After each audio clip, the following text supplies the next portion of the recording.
11,005 days alcohol-free.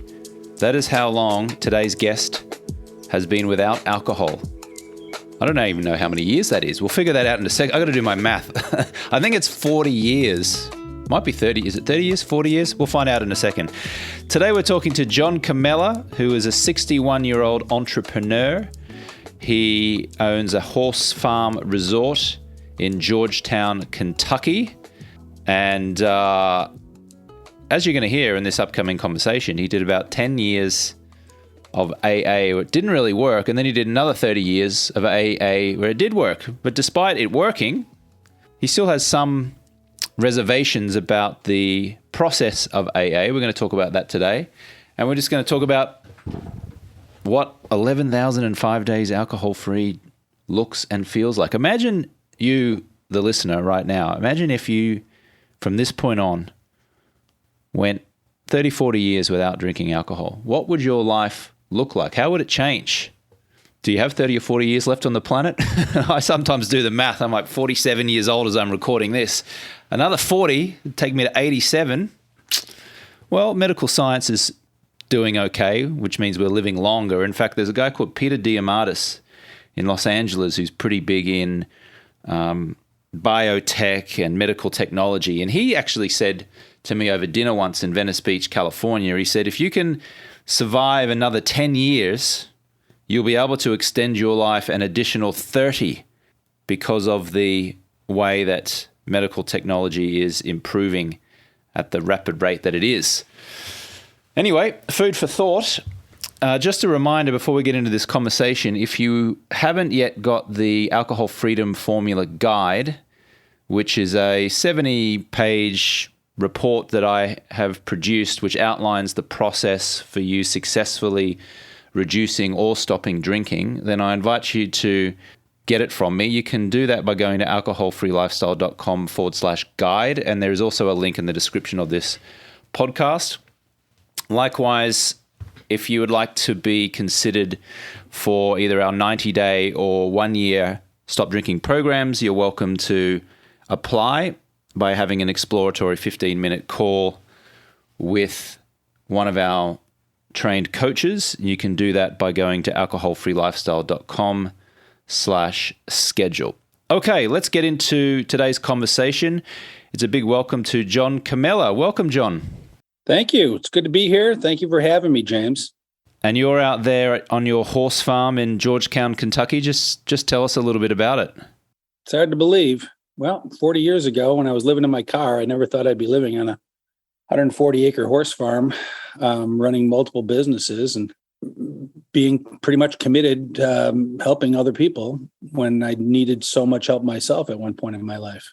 Yeah. So yeah, it's a little bit like a dream come true. It's feels a little bit like God has bestowed upon me quite literally more territory, and with that comes more responsibility. And so I feel a greater calling to use some of these things that God has given to me to pass those through to other people, especially people that are in need.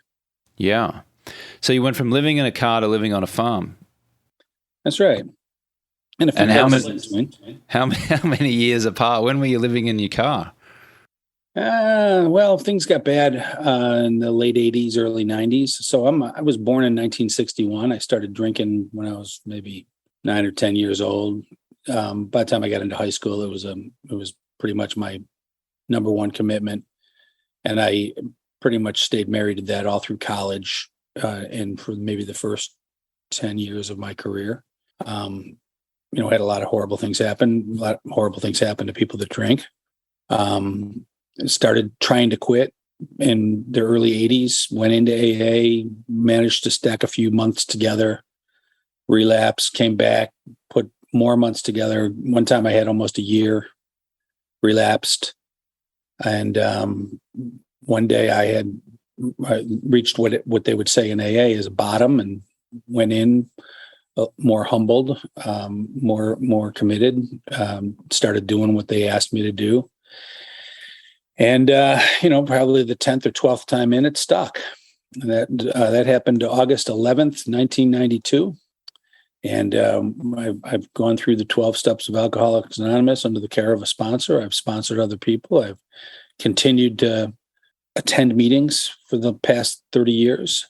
And, you evolve. A lot of the scientific stuff that you guys talk about in AFL is in fact true. And that comes to pass in AA. AA doesn't have it quite as buttoned down as you guys do. There's some, looking at it objectively, there's some things that AA does that I really like. There's some things that you do that I really like. And, I've been spending a little bit of time the last week just trying to figure out what's a third alternative that might be using the best of your program and the best of the programs that have been out there for, AA has been out for almost 100 years. Yeah. And see if we can find some way to save the vast number of lives that are lost to alcoholism, which is well over half the people that are stricken with the condition. Most people don't. Most people die. There's only 4 places that I know of that alcoholism can end up with. You can either end up dead, you can end up like in an institution, you can go crazy. You can end up in jail where it's harder to get access to alcoholism, or you can end up recovered. And recovery is the one that very few people, very low percentages of people achieve. So, you and I sitting here breathing sober breaths, we're the lucky ones. Because if we had followed our alcoholism to the bitter end, it would have surely been one of the other 3, like it is for most people. You must have seen most of those other people you're referring to a lot over the years if you've been doing 40 years of AA meetings. Well, I do. I've seen a lot of people come and go and die. I've seen people come and stay. I see a lot of people, they, one of the keys that keeps me sober is gratitude. It's interesting. People come in, they have all kinds of problems. Their kids have been taken away. They've got health problems. Their wife has left them. They have no car. They have no job. They have no money. They have no meaningful prospects. They come into AA just looking for something. And 3 months later, their wife has come back to them. They have access to their kids. They have a low-paying job, and they're complaining about something that somebody said about them. But while they're complaining about it, they're breathing a sober breath in and they're breathing a sober breath out, which was just 3 months ago, their biggest, most overarching, looming problem. So no matter what happens in life, life goes on. Sober lifestyle is not trouble-free. In fact, if you live life full out, you might even have more problems, but they're higher class problems. They're sober problems. But no matter how bad they get, I know that I'm bringing the best version of myself to it, which is first and foremost, I'm bringing a sober person to the problem. And then on top of that, I'm adding health issues. I'm healthy. I'm well studied. I'm well prepared. There's a lot of things that you can do to attack life on top of being sober, none of which is available to somebody that doesn't have sobriety. So sobriety makes a really great base. Yeah. Are you familiar with Tony Robbins' work? Yeah. Traveled with him for 5 years. Yeah. I'll ask you about that in just a second. He said in one of his in-person events, Unleash the Power Within, it's known as UPW, he asked the crowd, what's the biggest addiction for people in the world? What are people most addicted to? Do you have an idea what he said? Oh man, there's so many things in Tony's. Obviously, there's the pleasure-pain paradox. People are addicted to pleasure and they push away from pain. They might be addicted to their problems. That's it. Problems. Yeah, people are addicted to problems. It's funny because, if I look back on my life and I look at the really big problems that have come up for me in my life that I've been obsessed with for months at a time, and I worry about it, and I think about it, and it just stews in my brain, and it's the biggest thing. It's the biggest problem I got, and then when I overcome the problem, I just replace it with another problem. I just replace it with another big problem. It's insane to me. It's crazy how, the problems that I had 5 years ago are just gone, replaced with new problems. So I agree with what he's saying just from my own experience, because as soon as I get rid of problems, I just fill it up with more problems. I'm not sure what psychological phenomena is at work there, that human beings are so addicted to creating problems for themselves. But we seem to be. Yeah. You and I both, and we're sober, and we still are addicted to problems. That's right. Tony Robbins has a new seminar out. Well, it's not that new, but it's called Business Mastery 1 and Business Mastery 2. I participated in that last summer, and he had a guy on named Donald Miller, I think, something about the selling with stories. And so basically, he says, if you want to sell, you got to invoke your client into a story. They buy into your story. They buy into your product. And then he went to talk about stories, and he said, stories there's a problem, and then there's a solution to the problem. And then he went on to say that every single movie that was ever made, he goes very quickly into the movie, there's a problem. Yes. In fact, if there's not a problem, it's a really bad movie. That's right. And similarly, in life, if there's no problems, you're probably not living life full out. In fact, you're probably living it so conservatively that you might even be moving backwards away from your goals. But if you have problems, that means you're attacking life. And the bigger the problem, the better the life. Yeah. Yeah, they say that as well. Certainly in business, if you're not failing, you're not trying hard enough. Yep. Yeah. I lost $250,000 on one of my entrepreneurial ventures, and I remember falling into this deep-seated, sense of pity and what happened and finger pointing and all this other stuff until somebody told me. Actually, it wasn't somebody told me. It was sitting in one of Tony's seminars, and Tony said from the stage, he was talking about somebody else's story and how they had lost $250,000, and he goes, "Somebody gave you $250,000. That's all I'm hearing. That means you're way more successful than like 1% of 1% of 1% of the people in the world. You have the skill to go out and get somebody to give you $250,000 and you're bummed about it because it didn't go perfect after that. Go out and get another $250,000 and do it again." And I remember taking that away and going, I will never, ever come away from a failure feeling like I'm lesser self, because that failure just gives me more tools that gets added to my arsenal that makes me a bigger and better person to charge into the next entrepreneurial venture or relationship or whatever it is. Mm. Yeah. And it's funny how we can very quickly change our perception of what's happening by just changing the story about what's happening. I came to learn some years ago that there is no good or bad happening. There's only what's happening. Another way of saying that, it is what it is, right? Like the only thing that's happening right now is that there are a couple people having a conversation. That's what's happening. But then I might be looking at this conversation through a very different lens to what you're looking through it. I might be looking at it through like, oh, is this engaging? Is the listener finding this interesting? Are we keeping the tempo right? This is going really well. Whereas your perception of it might be, oh, geez, he's asking me some challenging questions, or I thought it might be going differently than this, and so forth and so forth. I'm not saying that's the case. I'm saying there's just a hypothetical. But exactly the same thing's happening. The only thing that's happening is that there are two people having a conversation. But the stories that we're creating around. That's right. And the stories that you created, by the way, they were birthed from a question. Right? You asked the question, is this going the way I thought it was going to go? And then from that, you redial a perspective. They call that a paradigm shift, or they call it a reframe in Tony Robbins talk. And the idea is that at any given time, in any given situation, there's 1,000 of them available to you. Any one of them can be elicited if you ask the right question.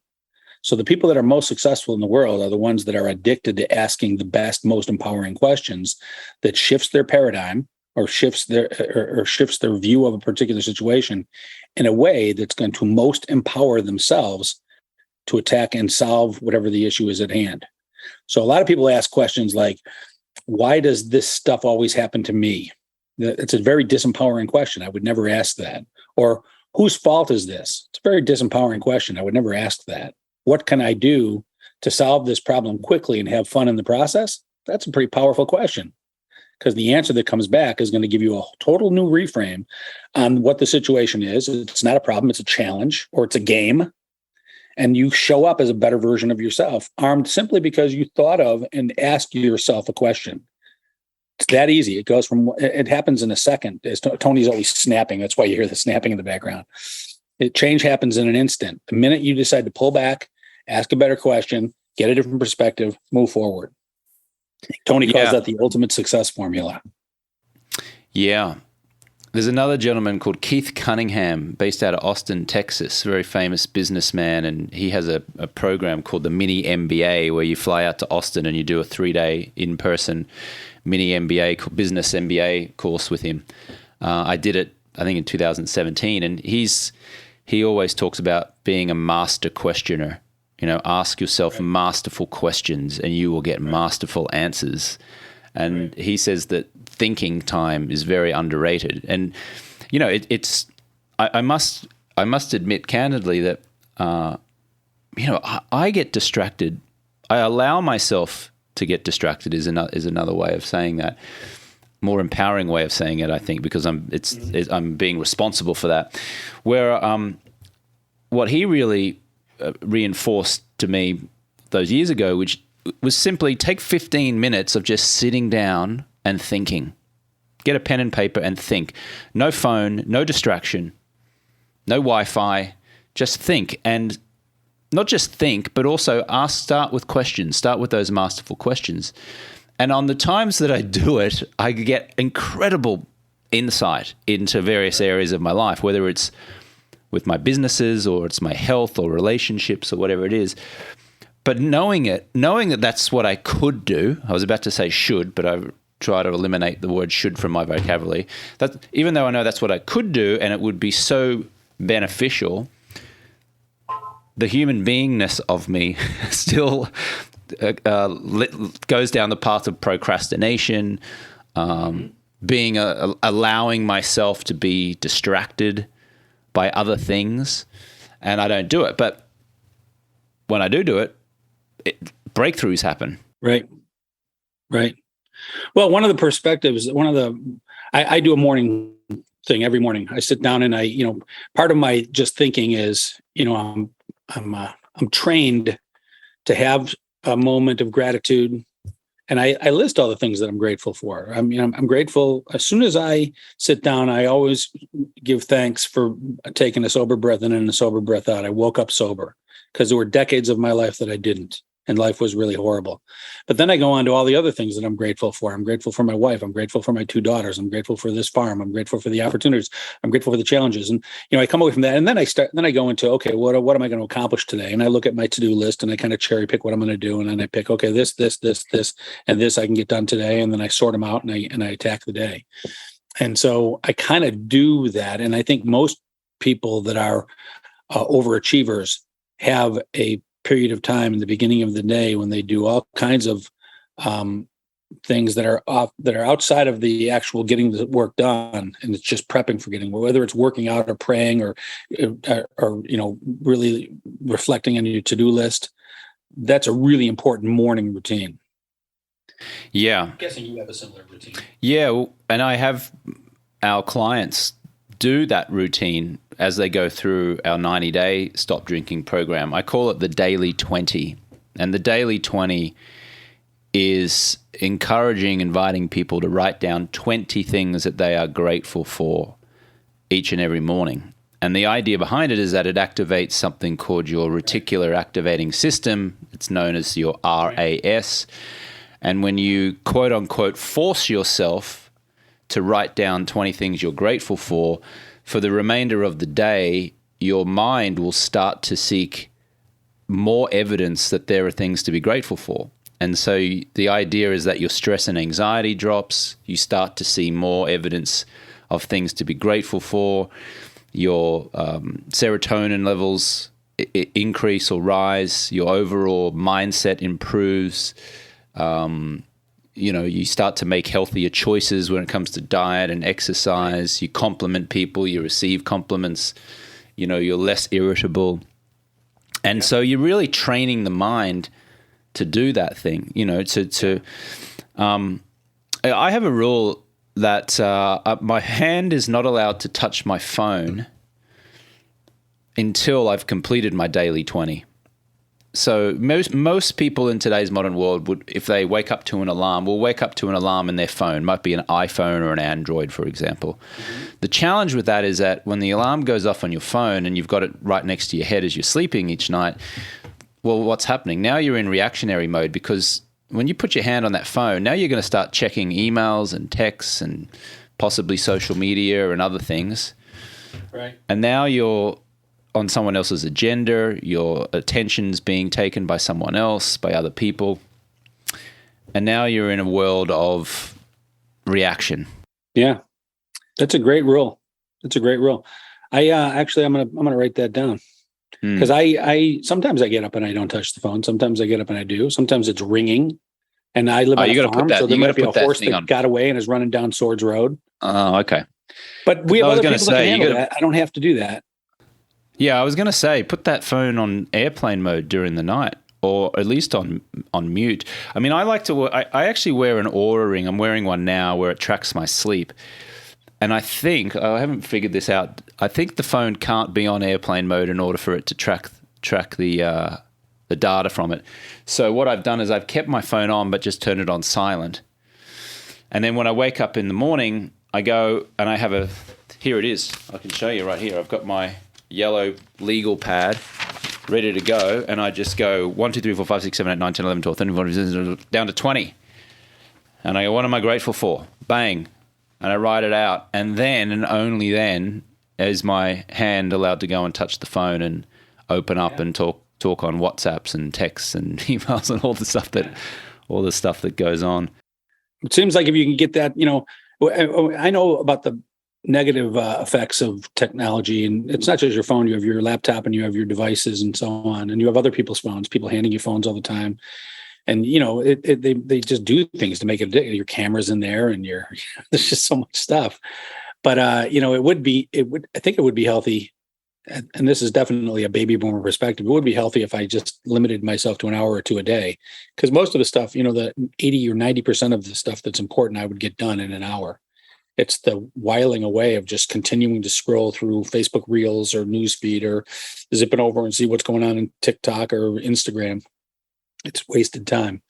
And so it would be nice. But there's another side of the coin that, from a Gen Z perspective, there's these people that using technology is almost like their mother tongue. My daughters have had access to technology from the moment they came online, whether it was our devices or devices that they're now starting to pick up on their own.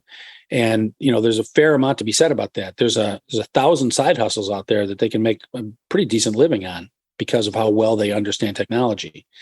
You and I, being a little older, we probably don't have an Amazon account. And every time we go into a store and see something for sale cheap, we can't just scan it, throw it up on the Amazon store and have a check come in the mail. But, a 18-year-old can do that, knows how to do that, gets those checks in the mail. And that's one of the reasons that a certain segment of the Gen Zs don't want to go to work for a 9 to 5. I mean, there's better reasons to not go to work for a 9 to 5 than that. But if you're making enough money in your side hustle, you never get caught up in the rat race, which I think is a pretty good thing. Right. Couple things on technology. When I am most productive is when I am on a plane, like a 3-hour flight that doesn't have Wi-Fi. Or, for example, I flew from Mexico City to Phoenix, Arizona recently. I was at a conference in Mexico City, and the plane ride coming back from Mexico City didn't have Wi-Fi in the Mexico part. It kicked in once you got over the US, but it wasn't in the Mexico part. And initially I was a bit irritated, to be candid, because I was, I need to send some messages. And then I just went, okay, there's no Wi-Fi. Let's just bang out some work here. And I got my yellow legal paper and the pen, and I did that thinking. I did the Keith Cunningham, Tony Robbins thinking time, asked myself questions, and I just got so organized. It's astounding to me. And what I learned was focus. Just focus on one subject. Focus on one subject. Even for 20 minutes, you can get more work done in those 20 minutes than you might in a week. Yeah. Being distracted, running around and doing all these kind of things. So, So yeah, focus on an airplane was pretty astounding for me. The other thing I picked up on was that I didn't need the technology in order to get the work done, because I've convinced myself that I need technology, but really all I needed was a pen and a piece of paper and no distractions. That's right. Yeah, there's a psychological trick that I do that is I like a rigged game. So when I find myself whining or complaining about anything, whether it be lost Wi-Fi or something bad that happened or a letter in the mail or something somebody said to me, one is if you find yourself in a state of going into that, like I'm at a lack, there's something happening here, I'm a victim of some sort. The minute you're in that state, you're not showing up as your best person to solve it. So you need to do a reframe pretty quickly. And one of the reframes that I have is, no matter what the problem is, no matter how bad it affects me, no matter how, even if I completely and totally fail, I'm going to come out at the other end with having learned that lesson and less likely to have that happen to me again, and armed with the knowledge about how to help other people around me avoid this. And so, and also I'm going to be better off for the contrast. One of the things that I really love about my life is, you had talked about, what does it feel like to have, 11,004 days sober? Well, when I compare my 11,004 year sober lifestyle, if you will, to the lifestyle 11,004 days ago, yeah, there's a huge contrast, which makes it great. But if you compare my 11,004 days lifestyle sober to even your lifestyle, you might be going, well, John's lifestyle is just okay, right? And or to Don Trump Jr.'s lifestyle. It's the comparison that you do. It's the contrast, and you always want to contrast to your former self. One of the things that you want to do is, if you just continue to build on your life, and you're constantly comparing yourself to who you used to be, and there's a huge positive upswing, I believe that's the formula to a happy life. So what that means is that all those days that I was out there whiling away my life, chipping away at my health and hurting the people around me, all the bad stuff that was happening to me while I was drinking, that actually serves as a feather in my cap today. It actually is one of the key components of today's happiness, because today's happiness is nothing more than a comparison of who I am to who I used to be. And the worse I used to be, the better I look and feel today. So no matter what happens, no matter how bad the failure that I'm about to endure is, it will serve to my benefit, just like a success will serve to my benefit. That's called a rigged game.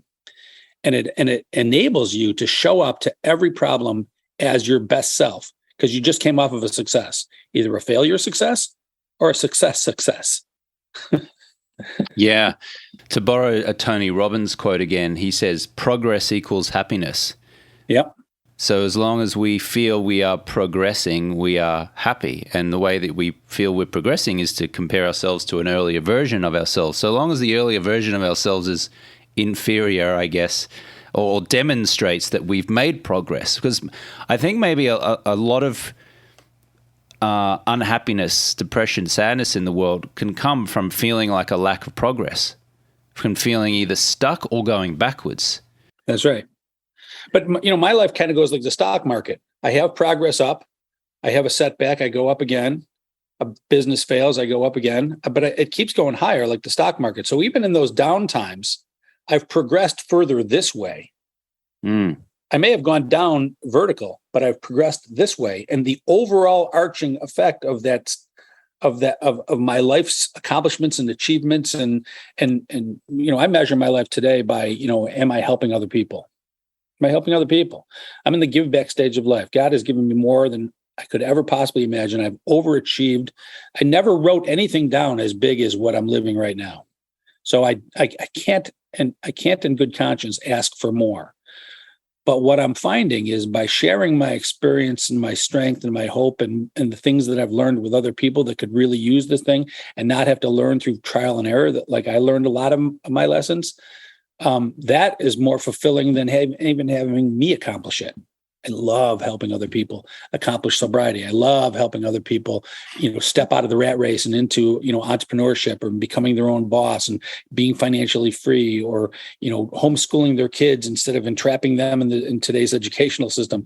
There's a lot of ways that I can help people. And oftentimes it's just through water cooler conversations, using a little from Tony's book, a little neuro-linguistic conversation, a little covert hypnosis. And that people come to me 5 years later and go, you had a conversation with me one day at a party 5 years ago, and my life has changed immensely. And that's like by far and away the greatest accomplishment of my life, knowing that simply by talking to people that I'm affecting a positive change in their lives. It's the thing that fulfills me the most.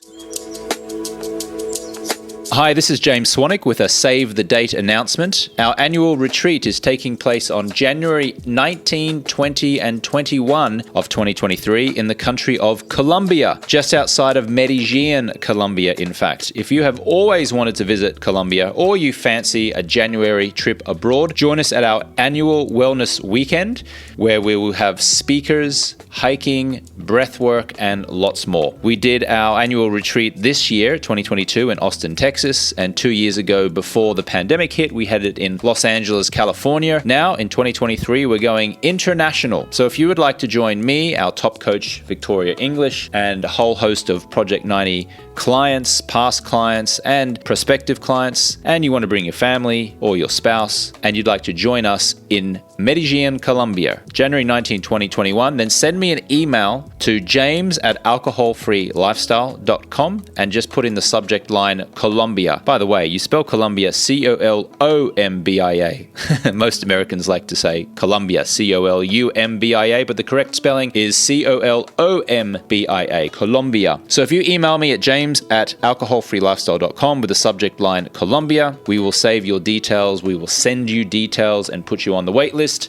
And in a couple of weeks from now, more details will be made available. Hope to see you just outside of Medellin, Colombia. Let's get back to today's episode. I have been guilty in the past of receiving praise, receiving compliments from hundreds of people that our organization has impacted over the years, specifically as it relates to helping people reduce or stop drinking. I was out at dinner last night actually with one of my former Project 90 clients, and he was again thanking me profusely for the impact that I had had on his life. He's 6 months alcohol free now. He brought his wife with him. I met her. They were just thrilled, just so happy, fit, healthy, mentally there, whereas before when they were drinking, they just were not there. And it was funny because I had to intentionally allow myself to receive it and allow myself to receive the praise and feel good about it, because in the past I've been guilty of receiving praise but just not deflecting it, but just not letting it sink in. Mm-hmm. And my priority previously has been the business. Okay, how do I help more people? But not from a point of, I really want to have this massive impact in the world. Of course I do, but the priority in my thinking or my feeling previously has been, how do I keep the business running? What's the cash flow? How are the Facebook ads performing? How many clients have we got this month? Are the operations of the business working effectively? And so I got out of the human element of it. I have done at times. And my clients have become more of, not. I think saying a number is too much. I think that's probably an exaggeration, but I think it's just I've been so focused on the metrics of the business versus letting the impact of the business really sink in. Mm-hmm.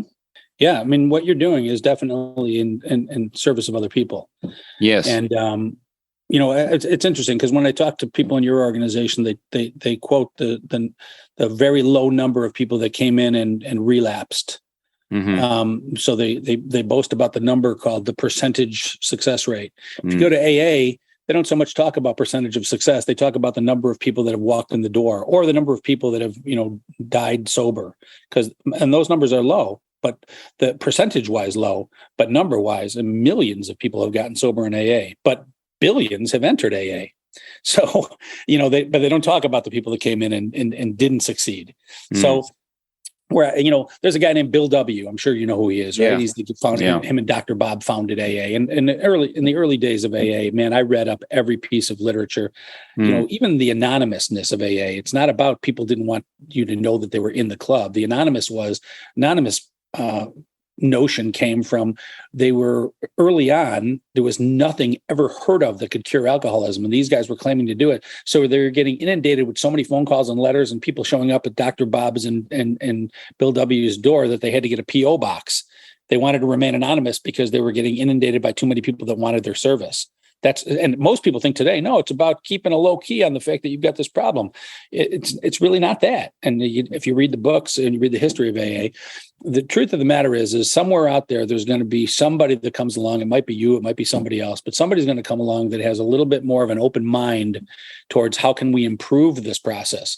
Because AA got so much positive feedback in the early days because they were having 1 or 2 or 10 or 20 successes, even though it might have been 1,000 tries, but 20 people overcame the thing.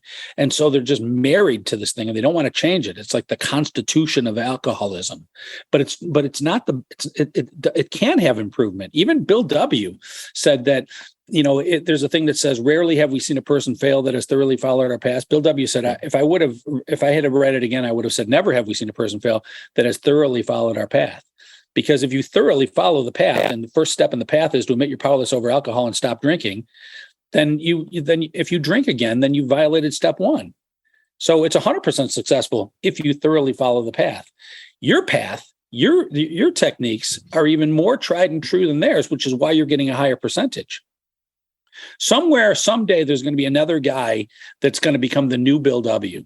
That comes up with a way that can tackle addictions using scientific methods. They're malleable, which means they're willing to change when things need changes. They're open-minded to getting suggestions from people on how to improve the model, and they will come up with a much, much better model. They will get the hordes of people that have addictions coming to them, and that'll be the next wave of treatment for addiction. I mean, today, if you look back, Bill W. is considered almost a god when it comes to, helping people with alcoholism. And he helped a lot of people. And I'm not going to say anything bad about the guy, but with a different, better, more well-crafted program, he would even be better. And nobody looks at Bill W. Nobody cares what he did in his own life. His legacy is what he did for others. And there is room for improvement there. And so you're in a really good space, because I have no idea where you're going to be 10 years from now, but I know your numbers are going to be way up, or somebody else will take it over from you and improve it. But it seems like what you have, this whole scientific-based thing, one, it's going to attract more people, because half the people that don't come to AA or come to AA and leave is because they're turned off by the whole God thing. And yours is like, it's a scientific thing. Now, I personally, the God thing worked for me, but it doesn't work for everybody. And you want something that works for everybody, in my humble opinion. The one major criticism I would have of AA is when they say, if you thoroughly follow the path, you'll have success. My criticism is, yeah, but AA, you can't persuade people to thoroughly follow the path. So yeah, I agree with you. If they thoroughly follow the path, they will likely have success. I agree. But the biggest challenge, the biggest problem, the biggest gripe I have with AA is that you can't persuade people to thoroughly follow the path. That's true. That's it. That's why it. their numbers are so low. That's why, I can't tell you how many times I run Facebook ads to promote, our services. And to a T, the trolls are all people who are in AA.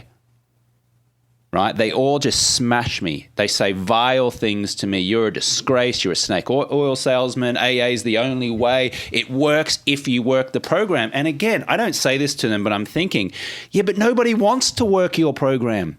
Yep. Sorry, let me especially people that have been ordered there by a judge. I'm sorry? A lot of people go to AA because they've been ordered there by a judge. You're totally right.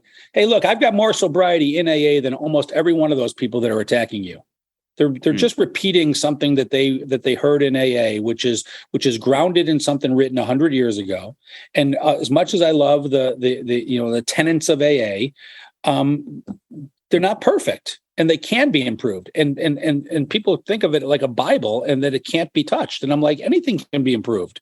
And the fact that they're not open-minded to the fact, what you're doing, you're not the antithesis to AA. There's a lot of the stuff that you're doing that they're doing the same things in AA. It's people talking with each other. It's like sharing their experience, strength, and hope. Only you're bringing more to the table than just like, let's have coffee and talk. Say whatever you want. Talk about your day. Talk about the car accident you had. You're like, no, let's talk specifically about things that affect alcohol, or how alcohol affects us in the negative when we drink it, and how alcohol affects us in the positive when we don't. If you confine your conversations to things that are going to directly create pain to using to caving into the addiction, to using the drug, and pleasure to not, if you stay in that conversation long enough, you will be cured. You will be cured.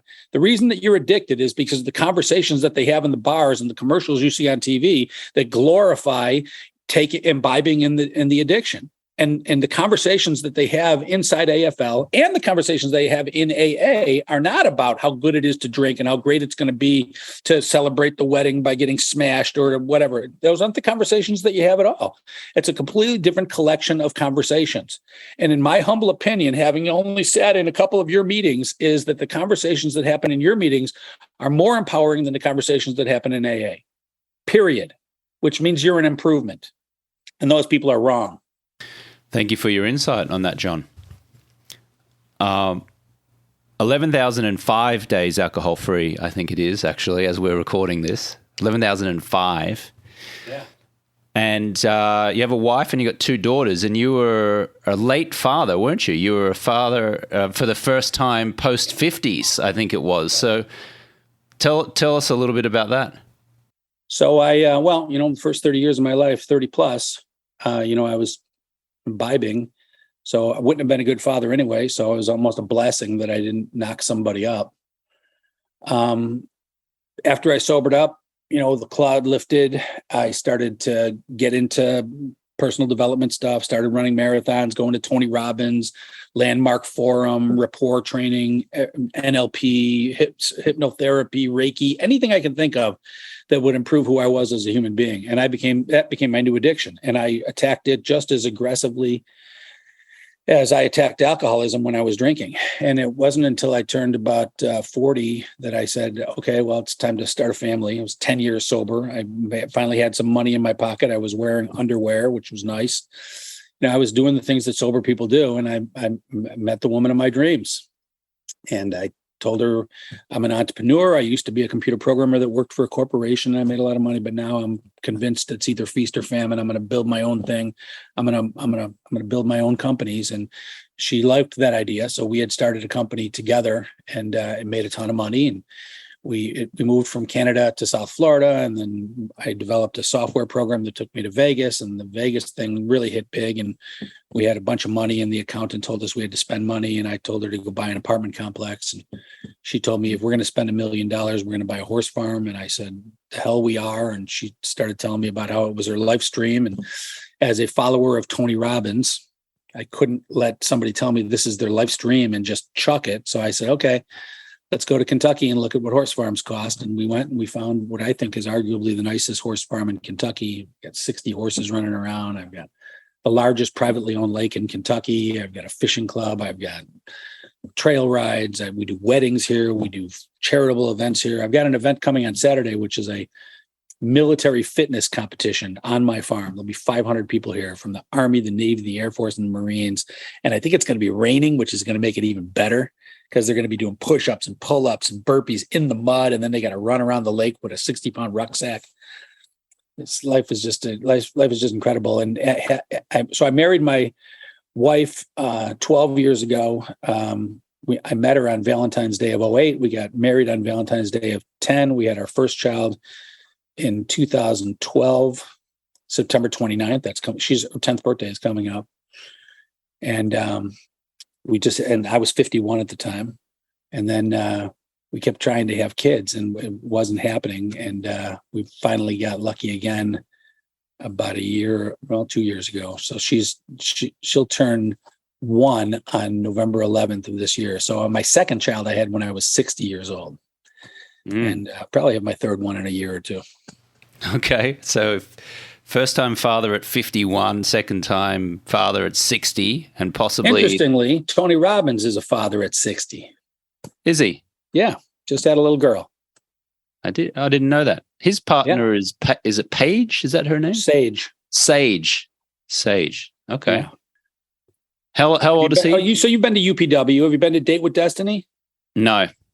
Life Mastery? None of the. Some of the. I mean, you got to take a slice out of your life. But Date with Destiny is my favorite of his seminars. It's 5 days instead of 3. Yeah, that's right. And 40 years alcohol free. Is that right? 40 years? No, 40 years 30 trying years. to be alcohol free. 30 years as of August 11th. That's right. Okay, yeah, that's what 11,005 days are. I was trying to do the math at the beginning of the episode, but yeah, so 30 years alcohol free. Tempted during those 30 years to pick up a drink? Yeah, I mean, I entertain the thoughts, but I've got so many great tools that, and I've got so many great friends. Almost all. I have no practicing alcoholic friends at all. That was it. To be a heavy drinker, to be my friend.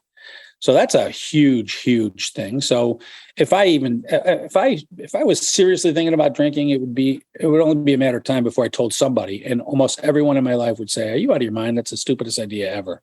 And so the world would stop me. I'd have to run off by myself to a bunch of people that I don't know to drink with in order to pull that off.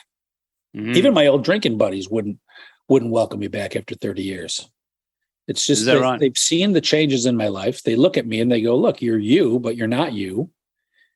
I mean, by contrast alone, for a lot of my old drinking buddies, I'm like their favorite friend because I'm one of the guys that managed to get out, and now I'm in a business of service. And by the way, if they're still drinking, I'm still on them. I got a buddy I used to drink with every day. He's still drinking 30 years later. He's got that Keith Richards look on the face. He's just dying. He's in and out of jail. He's in and out of hospitals. He's never had a family. He's never had a kid. And every time I talk to him, I'm like, "Get a year sober, brother, and I will make your life awesome." And he just never can stack a year together. He just doesn't want to. To your point, the people that come to AA, oftentimes they don't want to get sober. They want to appease their wife for a week, or they want to appease their boss, or they want to just take a break from all the pain they're in, but they want to drink again in a week, and they do. Why do you think that is? Why do we human beings worship at the altar of alcohol as much as we do? Well, I don't know how much you drank. It sounds to me like you didn't spend as much time in the plasma pool of alcoholism as I did. But I heard Jordan Peterson the other day say something about, if you ask an alcoholic, why is it that they drink and why is it they're so in love with it or enamored with it? And he goes, to them, that's a pretty stupid question. He goes, because it's awesome. Because I love it. They just don't know. They certainly don't know the other side of the coin. They've never stacked a lot of sober days together. So they really don't understand the sober lifestyle. I was terrified of it. I thought if I get sober, life is really, really going to get bad. It's going to be really boring. I might even commit suicide if I get sober because I'll be so bored. I'll have alcoholism, which I hate, and sobriety, which I hate. But it wasn't very long within sobriety that I realized that wasn't the case, that the sober lifestyle is. But what Jordan Peterson went on to say, do you know who Jordan Peterson is, by the way? Yeah, I do. So, the Canadian psychologist, clinical psychologist. Yeah. Yeah, out of Canada. Yeah, I mean, I love the guy. He's just always, he thinks things through so deeply. He goes, yeah, it is awesome. And it does accomplish their problems and, gives them the bravado that they're after, or gives them that buzz or that feeling, whatever it is. But what they don't realize is that it's, you do stupid things. It compromises your health. You could get hurt. It's really hard on the people around you. It tends to turn you into a liar, and it screws up your life. And those things aren't in the forefront of your mind. And if you have those things in the forefront of your mind, you might be looking for another way to accomplish the things that alcohol gives you without those horrific side effects. Why do you think people who know it's not awesome still want to drink? They talk about this thing called the phenomenon of craving. Did you have it? No. Yeah, so I had it. So I had times where I really wanted to quit. I knew had screwed up my life. I had seen the damage. I wanted out. And I would not drink for a day or two and feel pretty good. And then at some point, The real bad alcoholics, the people that get wet brain, have this. Your craving for alcohol is like your craving for air if you held your breath for 60 seconds. It's like you can't think about anything else.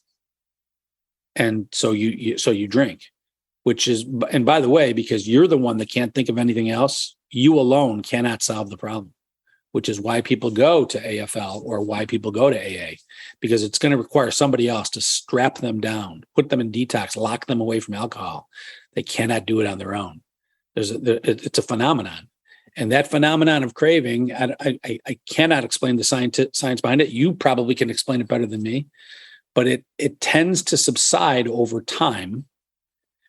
Your body craves air because it's been breathing air since the first time it came onto this earth, and your body starts to crave alcohol because you've been drinking it so regularly that now it's like, oh, that's the next thing that my subconscious brain wants. I'm just going to grab it. It's your subconscious doing it. You're not consciously making the decision. So the only way out of it is to break the cycle by somehow forcibly removing yourself from alcohol, or removing alcohol from your environment until that phenomenon of craving starts to subside. And oftentimes it requires drugs. They inject a little bit in you just to take the edge off. But over time, today, I don't crave alcohol at all. I see alcohol and it almost makes me nauseous.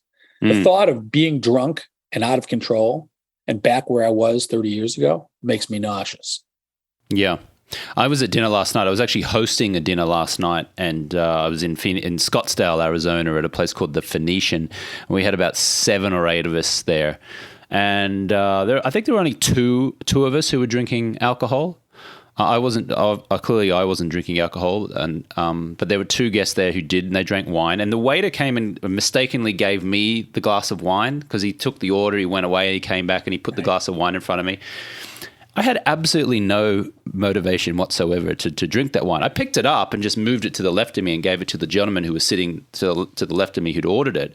But I picked it up, and I wouldn't say that I was like, ugh, disgusting. I didn't think that. But what I was thinking was, let's move this thing on. Just move it on. Move it on. There was no temptation. So that's a win. I know a lot of people listening would love to get to that point, whereas a lot of people listening might also go, oh man, I'd be so tempted to drink that wine because I love a good Pinot Noir, or I love Cabernet Sauvignon, or whatever. But yeah, I just kind of like move it on. And it's so interesting, human beings, how we get addicted to these things, that we persuade ourselves that alcohol is this desirable thing that we should worship at the altar of. Did you ever watch the movie Raiders of the Lost Ark, 1981, with Harrison Ford? In the opening of the movie, he goes and captures the idol, and then he kind of escapes, and the big rolling ball comes down, and in the end, he kind of jumps out, rolls over sometimes, he's holding the idol, and he kind of looks up, and there are all these indigenous people, tribesmen, like threatening him with spears. And then there's the Nazi who steals the idol, or takes the idol from him, and he holds the idol up, the Nazi does, and all of the tribesmen kind of bow down and they worship at the idol, which gives Harrison Ford the opportunity to escape. But that's what human beings are doing with alcohol. They're bowing down and worshiping the idol of alcohol. Yep. And what I keep trying to tell our clients all the time is, it's just, excuse my French, it's shit. It's just, all it is attractively packaged poison, and you are choosing to worship a bottle of poison. That's what you're doing. Yeah. I mean, Tony Robbins talks about, he spent his entire life studying the human behavior and why people do the things that they do. So I'm glad that you and I are both at least listen to the technologies that he preaches. But you're right. Human beings, they're not logical beings. They're emotional beings.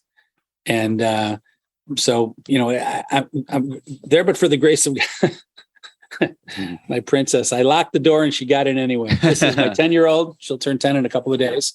Hello there. Very nice to meet you. For the listener, I think John's daughter's just walked in and onto the screen. How you doing? Nice to meet you. This is Hunter. Hey, Hunter. One of the many blessings that comes from a lifetime of sobriety. Beautiful. Very nice to meet you, Hunter. Nice to meet you too. This is James. Hey, James. Hey, You're Hunter. in a live podcast right now, don't you? No. Here, wait. No. Don't interrupt the conversation. No, look, it's like your brightness is so dark. Oh, that's much good. better. Hunter's now just brightening up John's screen. Very nice. Yeah, I'm the guy- it I'm the was tech guy. literally like black. It was at 0. Ah, there you go. Well, he's come out of the Hey, light. in a couple of days, she'll have 10 years sober. think. Amazing. You're going to be 10 years old, Hunter. Congratulations. Yeah, thank you. Happy birthday for 10. Do you like living? I'll be 10 on the 29th, which is in 2 days, I think. Okay. That's right. What do you like? What do you like most about living on the horse farm? The ducks, the lake. The ducks and the lake. There's a lot you got to come to this horse farm one day, James. If you need to get away, you want to just be locked behind it. There's the double gated community. Nobody can get in. It's 140 acres. You can go ride a dirt bike or ride a horse or walk around or fish or swim or kayak without ever leaving the property. You should definitely come check it out. Beautiful. We'll have to have one of our retreats there at some point. We're going to have our retreat in January in Medellin, Colombia this year. We have an annual wellness weekend retreat where clients, past clients, and anyone in general public candidly can come as well. And we do 3 days of talks on health and wellness and go and do some outdoor activities and have some fun. We'll be doing the next one in January 2023 in Medellin, Colombia. In fact, if you're listening and you want some details, just send an email to me at james@alcoholfreelifestyle.com with the subject line retreat or Colombia, and I'll send you some details on that. But yeah, we'll have to come out there to Kentucky, Georgetown, Kentucky, and do one of those events at your place, John. Well, I'd love to. I'd love to say that I respect what you're doing. I like what you're doing. If there's anything that I have that it can be that I could offer to help you on your mission to help other people overcome this horrible disease, please let me know, because I'm at your service, friend. Thank you, John. I appreciate that. Thank you so much for sharing your time with us. Congratulations on 11,005 days alcohol-free, 30 years alcohol-free. And thanks for sharing some of your story and your insight and sharing your guidance with our listeners today, John. Appreciate you. God bless you, friend. Take care. Bye, Hunter. Hi there, this is James Swanwick. Thank you so much for listening to the show. I would be so grateful if you would leave a review. That will help us climb the rankings and get our show exposed to so many more people who could really benefit from the content. You can do that by going into Apple Podcasts, rating the show, writing a little 1-sentence summary, and posting it. That would be so amazing. Thank you. Likewise, if you would like to schedule a 15-minute exploratory call and apply for our Project 90 program, then you can do so by going to alcoholfreelifestyle.com/project90. If you'd like to get the free guide, that is the Alcohol Freedom Formula Guide, you can go to alcoholfreelifestyle.com/guide. Our YouTube channel is at alcoholfreelifestyle.com/YouTube. You can follow me on Instagram and TikTok at James Swanwick. Thank you so much for listening. We so appreciate you, and we'll catch you on the next one.